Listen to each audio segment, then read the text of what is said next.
It's story time! Yay! And today I'm going to read you one of my favorite books.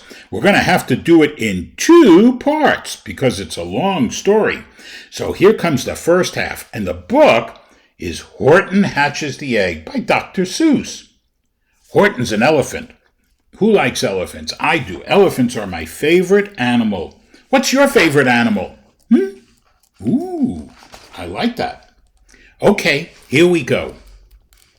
Sighed Maisie, a lazy bird hatching an egg. I'm tired and I'm bored, and I've kinks in my legs from just sitting here day after day. It's work, how I hate it. I'd much rather play. I'd take a vacation, fly off for a rest, if I could find someone to stay on my nest. If I could find someone, I'd fly away free. See, there's Maisie, the lazy bird sitting in her tree on her egg. Then Horton the elephant passed by her tree. Hello, called the lazy bird, smiling her best. You've nothing to do, and I do need a rest. Would you like to sit on the egg in my nest? See? Whoops. Horton's passing by her tree. The elephant laughed. Why, of all silly things, I haven't feathers, and I haven't wings. Me on your egg, why, that doesn't make sense. Your egg is so small, and I'm so immense.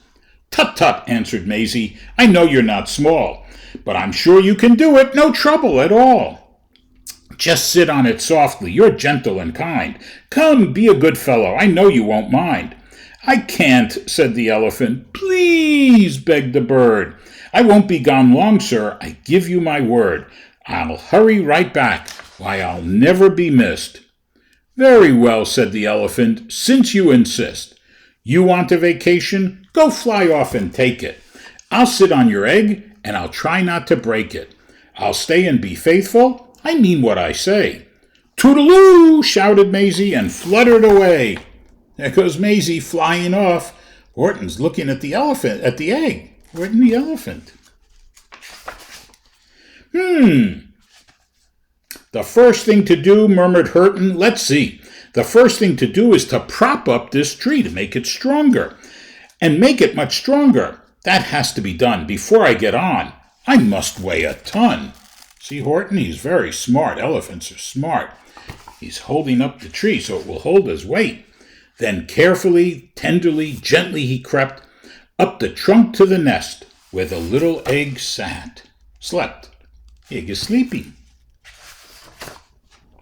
Then Horton the elephant smiled, now that's that, and he sat, and he sat, and he sat, and he sat. Is he sitting on the egg, keeping it warm? And he sat all that day, and he kept the egg warm, and he sat all that night through a terrible storm. It poured and it lightened, it thundered, it tumbled. This isn't much fun, the poor elephant grumbled. I wish she'd come back, 'cause I'm cold and I'm wet. I hope that Maisie bird doesn't forget. Poor Horton sitting out in the rain. Ooh, he doesn't even have an umbrella. But Maisie by this time was far beyond reach, enjoying the sunshine way off in Palm Beach, and having such fun and such a wonderful rest, decided she'd never go home to her nest. Look at her. Everybody has umbrellas there, and she's sleeping on top of the tree.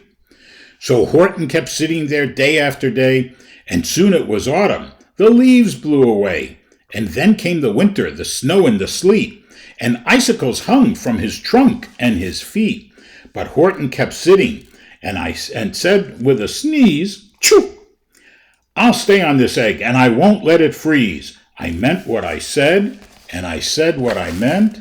An elephant's faithful, 100%. He does not look happy, and he has icicles hanging off his trunk. So poor Horton sat there through the whole winter through, and then came the springtime with troubles anew. His friends gathered round, and they shouted with glee, Look, Horton the elephant's up in a tree. They taunted, they teased him, they yelled, How absurd! Old Horton the elephant thinks he's a bird. Does he think he's a bird? He's an elephant. They laughed and they laughed and they all ran away, and Horton was lonely. He wanted to play. But he sat on the egg and continued to say, I meant what I said, and I said what I meant, and elephant's faithful 100%. See, all his friends are running off to play, and they're leaving him there. No matter what happens, this egg must be tended. And poor Horton's troubles were far, far from ended. So while Horton sat there so faithful, so kind, 3 hunters came sneaking up softly behind. Here come the hunters. And what do they have? They have guns. Oh no, that's bad. He heard the men's footsteps. He turned with a start. 3 rifles were aiming right straight at his heart. Oops. And that's where we're going to end part 1. I hope Horton's safe. I hope those hunters take good care of him. So stay tuned, because when we come back, we'll read part 2. I love you.